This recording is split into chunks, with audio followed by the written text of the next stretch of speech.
Chers téléspectateurs, très heureuse de vous retrouver sur la télévision Isanganiro et bienvenue à ce journal dont voici les principaux titres. La loi régissant les partis politiques n'est pas claire en ce qui concerne la place réservée aux femmes et aux jeunes dans les instances de prise de décision. Cela les empêche à y être représentés. Cela a été dit ce mardi par la directrice nationale de l'Association des femmes rapatriées lors d'une conférence de presse. Et vous aurez les détails au cours de ce journal. La Commission électorale nationale indépendante, CENI, dit ne pas comprendre certains responsables des partis politiques qui expriment leurs appréhensions par rapport à la présentation des insignes de leurs partis politiques à la CENI. Le commissaire chargé de la communication et de l'éducation électorale qui le déclare dans une interview accordée à la radio-télévision Isanganiro ce mardi. Après une courte pause, les détails.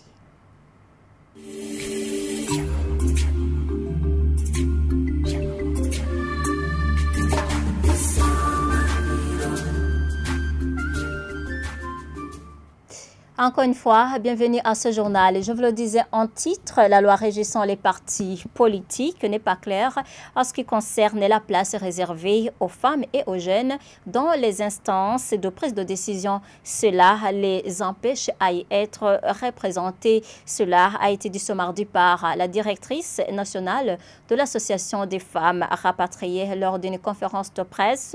Godelive Manirakiza demande aux responsables des partis politiques de les mettre en grand nombre sur les listes électorales pour les prochaines élections. Suivez-la. Défi économique. Pour bien participer dans de telles actions, il te faut un niveau d'économie un peu remarquable parce que tu as besoin de contribuer, tu as besoin de faire des dépenses. Alors, on a trouvé que les femmes et les jeunes ont souvent un problème économique, ce qui freine l'allure de leur participation. Mais aussi pour les femmes et les filles, il y a la nature qui est comme ça. Elles sont là pour... ce sont des mamans qui ont des enfants, qui ont aussi des obligations familiales. Alors, des fois, c'est difficile de combiner ces activités ou ces devoirs, ce qui fait que la maman ou la fille qui est dans cette situation peut avoir un dégoût poste de prise de décision. Il y a beaucoup de défis, comme la culture, je l'ai dit, mais à côté de ces défis, il y a eu quand même des solutions. Il y a des solutions, c'est-à-dire que pour ces femmes, il faut continuer la sensibilisation et pour éveiller leur conscience et créer en elles l'amour et l'engouement d'occuper des postes de responsabilité. Mais il faut aussi que ces femmes continuent les formations, le renforcement des capacités, étudier loin, aller loin dans les universités, mais aussi ne pas craindre d'affronter les départements techniques. Le parti Conseil des Patriotes CDP s'inquiète par rapport au dépôt des insignes par les partis politiques à la Commission électorale nationale indépendante. Anissé Nyonguru, président de ce parti, estime que la CENI vient de verrouiller toute forme de coalition politique. Suivez-le. Le dépôt des insignes électoraux pour les partis politiques et tous ceux qui veulent se faire élire aux élections prochaines de 2025 au Burundi. Ce dépôt a commencé ce 4 novembre 2024 et va se terminer le 8 novembre 2024. Le programme qui a été fait par la CENI, c'est un programme qui a un objectif d'instaurer un monopartisme de fait au Burundi. Pourquoi? Parce que ce dépôt des insignes est limité en novembre. Alors que les partis politiques qui veulent se coaliser pour affronter les élections de 2025, donc la coalition doit commencer au moment électoral. Et la période électorale va commencer le 7 décembre. Les partis politiques n'ont pas le droit de se coaliser Parce que la CENI vient de verrouiller complètement toute forme de coalition politique. Parce que non seulement la date d'annonce de la période électorale, c'est le 7, et le dépôt des listes électorales, ça devrait commencer le 9. Le 9 décembre, je dis. Mais qu'est-ce qui se fait maintenant? Avec la clôture de dépôt des insignes le 8 novembre, cela veut dire que aucun insigne de coalition ne peut être déposé au-delà de la date de dépôt. Je demande encore une fois à la CENI de se saisir avant que ça ne soit trop tard. C'est encore possible de changer ce programme, de changer ce calendrier. C'est possible, même si la CENI dit que ça coûte cher, mais l'argent, ça se cherche. Mais la dignité des Burundais, dès que vous l'avez perdue, ce n'est pas facilement retrouvable. La Commission électorale nationale indépendante, CENI, dit ne pas comprendre certains responsables des partis politiques qui expriment leurs appréhensions par rapport à la présentation des insignes de leurs partis politiques à la CENI. Le commissaire chargé de la communication et de l'éducation électorale qui le déclare dans une interview accordée à la radio-télévision Isanganiro ce mardi. Et il fait savoir qu'ils devraient se lamenter s'ils étaient tenus à les présenter dans un temps court. C'est au moment où il n'est pas encore temps de formaliser les coalitions des partis politiques. François Bidimana exprime que ces dernières le feront également après leur constitution se-veut. Ceux qui se lamentent n'ont pas raison. D'abord, je tiens à préciser que vous venez de me trouver aux enceintes de la CENI. Je peux vous faire visiter là où ces insignes des partis politiques sont en train d'être réceptionnés.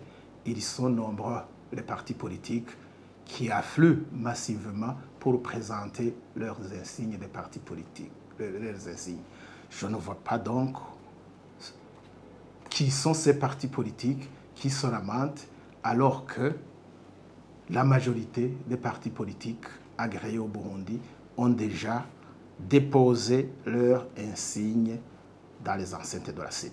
Les coalitions sont acceptées pendant les élections.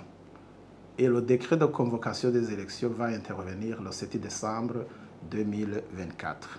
Mais avant la convocation des électeurs, les partis politiques existent au Burundi. Et les partis politiques fonctionnent. Et les partis politiques sont les partenaires de la CENI. Et donc, que la CENI puisse travailler avec ses partenaires qui sont déjà en place, je ne vois pas en quoi cela choquerait l'un ou l'autre, puisque, comme je le dis, la CENI travaille avec ses partenaires. Les partis politiques sont les partenaires de la CENI. La CENI travaillera avec les coalitions des partis politiques quand ces coalitions verront le jour. Et ces coalitions verront le jour en période électorale, c'est-à-dire après la convocation des électeurs. Et aussi, nous allons leur demander de présenter leurs insignes pour qu'ils puissent participer aux élections le moment venu. Aujourd'hui, on ne peut pas exiger à quelqu'un qui n'est pas encore né de présenter sa carte d'identité. C'est impossible. La loi reconnaît que les coalitions peuvent être formées. Jusqu'à aujourd'hui, la CENI ne connaît aucune coalition qui aurait été déjà formée en perspective des élections de 2025. Quand ces coalitions verront le jour, la CENI en tiendra compte, mais aujourd'hui, il n'y en a pas. Et la CENI étant une commission permanente, la CENI ne peut pas attendre la naissance des coalitions pour pouvoir travailler. Et d'ailleurs, la CENI n'a pas la certitude que ces coalitions auront lieu, mais au moins la CENI a la certitude que les partis politiques sont là, qui sont ses partenaires. se laver les mains avec de l'eau et du savon est un moyen permettant de se protéger contre diverses infections et de réduire jusqu'à 50% les maladies très fréquentes chez les enfants de moins de 5 ans, comme la diarrhée, selon Yves Nyonghuru. Et pour y arriver, son médecin trouve qu'intégrer régulièrement le lavage des mains doit être la routine, a ainsi montrer les bons exemples aux enfants pour en fait arrêter la transmission de ces maladies. Francine Diokobgaï. Le 15 octobre de chaque année, le monde célèbre la Journée internationale de lavage des mains au savon. C'est une pratique qui peut réduire la transmission des maladies infectieuses, selon le docteur Yves Nyonghuru. Les mains sont des organes ou des parties du corps qui nous aident à être en contact ou en relation avec le milieu extérieur, le milieu environnant. Alors, ça nous aide donc à apprendre les choses ou à travailler. Donc, comme vous savez, en travaillant, vous touchez beaucoup de choses. Alors, les mains sont susceptibles d'avoir beaucoup de microbes, beaucoup de bactéries qui, lorsqu'ils sont ingérés ou lorsqu'ils sont en contact avec le nez, avec les yeux, ça va nous permettre de tomber malade. En cas de manque d'hygiène, l'on s'expose à certaines maladies qui menacent la santé des familles. En utilisant les mains sales, les mains contaminées, nous risquons d'être contaminés par les maladies. Je peux citer donc, entre autres, les maladies, nous savons les maladies des mains sales, on a entendu dire ça. Par exemple, les diarrhées, les vomissements, les maladies donc qui causent la diarrhée, les vomissements, ces choléra-là qu'on a déjà entendu des épidémies même ici au Burundi, la dysenterie. Il y a même des virus qu'on appelle les rotavirus qui peuvent nous attaquer et causer donc des diarrhées et des vomissements. Le docteur Yves Nyonghuru indique que les enfants de moins de 5 ans sont les plus affectés par les maladies des mains sales. Les enfants de moins de 5 ans sont fréquemment touchés, même gravement touchés par les maladies des mains sales, comme le choléra, comme on l'a dit, la dysenterie, les diarrhées causées par les virus et autres maladies donc, qui peuvent causer des troubles intestinaux. Mais aussi, il y a les maladies, je dirais, du système respiratoire, les rhumes, les autres infections comme la grippe.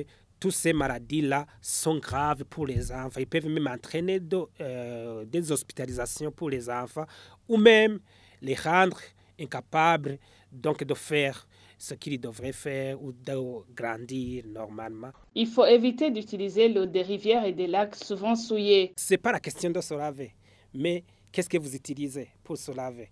Donc on a dit que pour bien se laver, il faut utiliser le savon et l'eau propre. Donc l'eau qui coule, l'eau du robinet.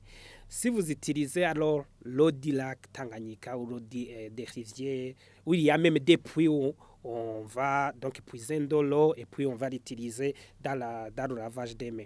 Ce n'est pas conseillé parce que l'eau qui se trouve là, il y a trop de bactéries. J'ai même expliqué ici comment donc le choléra se transmet. Dans ces eaux-là qui stagnent, il y a plusieurs bactéries qui peuvent nous contaminer et provoquer des maladies. Les parents et les éducateurs ont le rôle primordial dans la prévention des maladies liées aux mains sales car ils servent de modèle pour les enfants. Certains adolescents du sud de la capitale Bujumbura affirment que certains de leurs amis utilisent la pilule du lendemain, mais que ces dernières n'en maîtrisent pas les conséquences. Le docteur Eric Ganza prévient que l'une des fonctions de cette pilule est de dérégler le cycle menstruel. Selon lui, celles qui en consomment étant jeunes peuvent ne pas concevoir. Il appelle les parents à sensibiliser leurs enfants à s'abstenir de l'utilisation de ces pilules dans leur jeune âge. Suivez-le. La pilule est utilisée après les rapports sexuels. Le plus souvent, on dit avant les 72 heures. Donc, c'est ce qui était régulier. Donc, les règles qui étaient régulières commencent à être troublées, à être perturbées. Donc, en ce qui concerne les infections, la pilule du lendemain ne prévient pas les infections. Donc, elle est IST. Lorsqu'une personne prend la pilule du lendemain, et en premier, il peut y avoir des saignements entre les règles. Donc les menstruations, une personne qui va donc dans sa période menstruelle, il peut y avoir des saignements entre les règles. Ça, c'est le premier symptôme. Il peut y avoir aussi des vomissements. Et puis, il peut y avoir des céphalées, il peut y avoir des diarrhées, il peut y avoir des douleurs pelviennes et il peut y avoir aussi des troubles des règles. Parce que lorsqu'une personne, son cycle menstruel est perturbé, parfois il y a des difficultés pour savoir quel est le jour où je vais tomber enceinte. Il peut y avoir donc des fausses couches à force de prendre ces pilules. Et donc, à ce qui concerne donc, un conseil que je peux donner, et le plus important, c'est de savoir que la première méthode qu'on peut donner à une fille qui n'a pas encore atteint l'âge de maturité, c'est l'abstinence.